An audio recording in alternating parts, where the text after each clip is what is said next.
Imagine lowering your blood pressure just by squeezing something for 2 minutes. Sounds too simple, right? But it's real, and that's just one of the science-backed methods that I'll be talking about today to lower your blood pressure. Now, blood pressure medications can be life-saving for some people, and they're a must. But if you're hesitant about taking medications or you're getting side effects from medications, there are a number of natural options that you can try first. In this video, we're going to talk about 10 safe, proven ways that you can help to lower blood pressure naturally, and many of them are free. I'm Michael Smith, a naturopathic doctor, and these tips are evidence-based, but they're not a substitute for your doctor's advice. Always talk to your doctor before changing or modifying your medications. Rule number 1, that's test and don't guess. Home readings predict heart disease risk better than going to your doctor's office. White coat hypertension is a real thing, and often the doctor takes your blood pressure when conditions are not ideal. I once had a doctor ask me to walk across the room. They took my blood pressure while I was standing up, breaking most of the rules of a validated blood pressure test. So the best option is to buy or borrow a validated upper cuff blood pressure monitor. Sit quietly for 5 minutes, feet on the floor, back supported, and take your readings after 5 minutes. And do that twice in the morning and twice at night. Average everything over a week and that'll give you a better baseline blood pressure.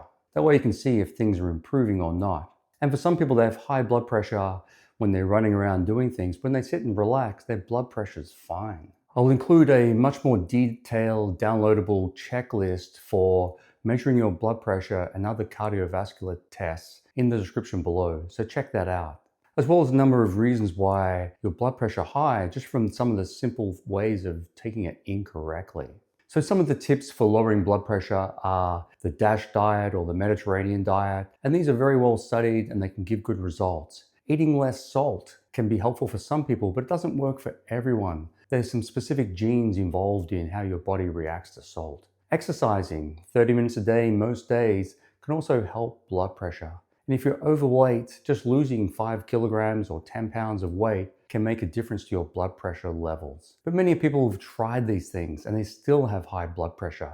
And some people are skinny or not overweight, yet their blood pressure is still high. So let's look at some of the best research ways to lower your blood pressure, starting with the no-cost options. So tip number 1 is isometric training. So think of your arteries like a stubborn garden hose. A 2-minute squeeze teaches them to relax. So if you grab a hand grip like this, and if you squeeze it and hold it at about your 1/3 of your maximum strength, and if you hold that for 2 minutes, or if you can't do 2 minutes to start with, try 30 seconds. After that time, rest and repeat 4 times. And if you do that for 3 times a week, that can have a big impact on your blood pressure. Other options are things like wall planks, lunges, planks. They're all forms of isometric exercises. And a 2024 meta-analysis showed that systolic blood pressure dropped by 7 points just with systolic training. So natural tip number 2 is slow guided breathing. Imagine a brake pedal for your nervous system. There are a number of options that you can do for this. One is box breathing, that is simple 4-4-4. That's 4 breaths in, hold for 4, out for 4, hold for 4,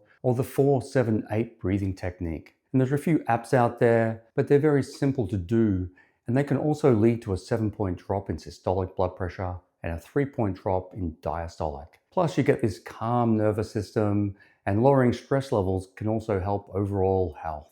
Natural tip number 3 is to optimize your sleep. Sleep is the night crew that resets your vascular tension, and you want to aim for 7 to 9 hours a night of consistent bedtime and morning rise time. You don't want to go to bed late one night, get up early, or get up late the next day. And poor sleepers often will have higher blood pressure, especially if you have sleep apnea. So using a fitness tracker, you can often look at the amount of sleep, but also the quality of sleep. You can track things like blood oxygen levels. And if you're getting drops in blood oxygen at night, you might want to check and do a more detailed sleep apnea test. So natural tip number 4 is taking magnesium and potassium. 2 minerals that help to relax smooth muscles, which can help cardiovascular health overall. Magnesium glycinate around the 400 milligram mark can help to lower blood pressure, and it's dose dependent. The more you have, to a degree, the better the blood pressure drop.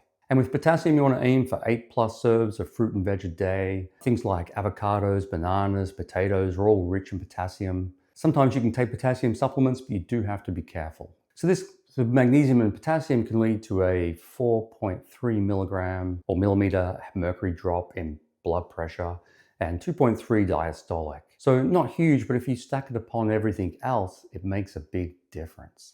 Natural tip number 5 is dietary nitrates.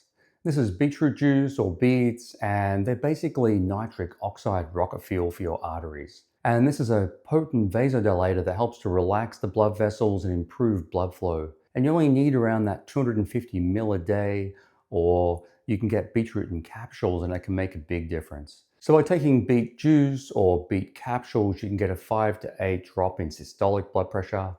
And it's also a powerful antioxidant, so it can help with cardiovascular health overall. Also, exercise performance. The thing with beets is you need to be taking it consistently. It'll only work the day you're taking it. Natural tip number 8 is aged garlic extract. And this is garlic that doesn't make you smell like a pizzeria.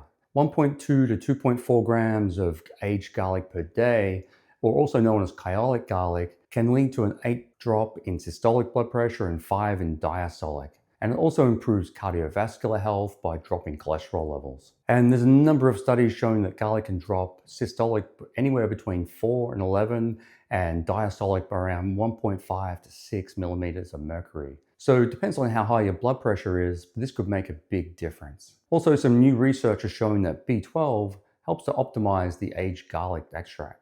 Natural tip number 7 is drinking hibiscus tea. This works as a mild ACE inhibitor, and 2 to 3 cups daily, steep for 5 minutes, can make a big difference. So if you like drinking tea, this is a good choice. And a 2022 systemic review found that hibiscus tea dropped blood pressure by an average of 7.2 systolic. Hibiscus contains bioactive compounds that promote vasodilation by increasing nitric oxide, and they also have antioxidants, can have other health benefits too. Natural tip number 8 is coenzyme Q10. This is like your cell's spark plug, and the most effective daily dose is around the 100 to 200 milligrams a day. More is not better. And a recent meta-analysis of randomized controlled trials showed that coenzyme Q10 supplementation reduced systolic blood pressure by an average of 4.8. And it also helps other aspects of cardiovascular health. And if you're on a statin medication, this is a must-have supplement to take. These next 2 tips do require some dollar investments. Natural tip number 9 is sauna. This is like a workout while you just sit still, and regular sauna is associated with significant cardiovascular benefits, including drops in blood pressure. A large study found that men who used the sauna 2 to 3 times per week had a 24% lower risk of developing hypertension compared to those who used it just once a week. And for people using it 4 to 7 times per week, they had a 46% lower risk of high blood pressure. It also improves arterial elasticity and arterial stiffness, which helps overall cardiovascular health. Natural tip number 10 is inspiratory muscle training, or IMT. And this is strength training for your diaphragm. And 30 breaths a day at a 30% max inspiratory rate have been shown in randomized controlled trials to have significant drops in blood pressure. On average, the drop was 12.6 for systolic blood pressure and 4.8 for diastolic. And that is fantastic. It's better than a lot of the medications out there. And it's thought to work by improving the endothelial and smooth muscle function. And it has lots of other health benefits by just improving lung function. And if you do have sleep apnea, these types of devices can improve your breathing and help to reverse sleep apnea in some people. There's a number of devices out there like the Power Breath or similar devices, and they cost around $130, but they could be a good investment if you're struggling to get your blood pressure down. So the best option is to try a few different things at once. I would start with the free ones like good diet, make sure your sleep is really good, do the breathing exercises and isometric exercises. After a month, reassess. You could always add in some of the supplements like magnesium, aged garlic, hibiscus tea, or beets in the second month, and then recheck your blood pressure again. If you want to make an investment in the IMT breath training or a sauna, go for it. These can have big effects on your cardiovascular health and blood pressure. So download the free guide to tracking your blood pressure and cardiovascular health in the description below. And let me know in the comments below if you've tried any of these natural options with success before. I'd be interested to hear. And remember, if you get good results, fantastic. But before you stop any blood pressure medications, always talk to your doctor.